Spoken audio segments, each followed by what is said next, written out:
আমি মাসের বাসায় কাম করি, আমার ছেলে আমার মারপিট করিয়া টাকা পয়সা নিয়ে যায় গাঁজা খেতে।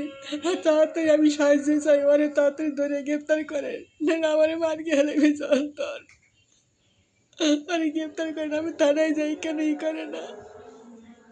আমি তো গরিব মানুষ, আমার টাকা পয়সা নেই, আমার সাহায্য করেন আপনারা।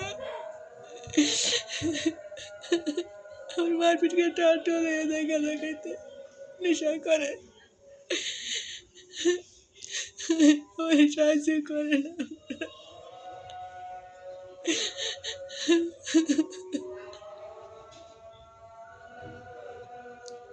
আমার বাপ নাই, ভাই নাই, স্বামী নাই, আমি বড় অসহায়, আমার পাতলা বাড়িও নাই।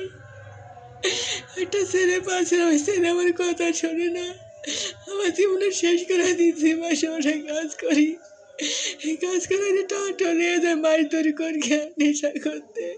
আর আমার কালীঘাতের মার গেল, মার গেল, আমার সাহায্য করে না, আমার সাহায্য।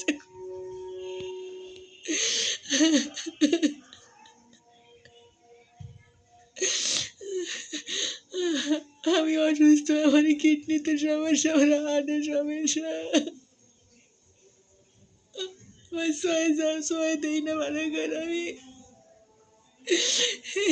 শুক্রবার বাসায় কাজ করি আমি, আমার বুড়া মায় চাইয়া চিন্তায় না খাওয়ায়, আমার কাছে 2 দিন পর পা ফুলে গেছে, বিনা চিকিৎসায় মারা যাইবে।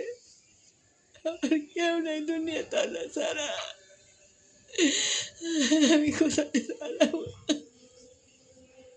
কোথায় দাঁড়াবো? আমাকে একটু পানি ধরে কেউ নাই।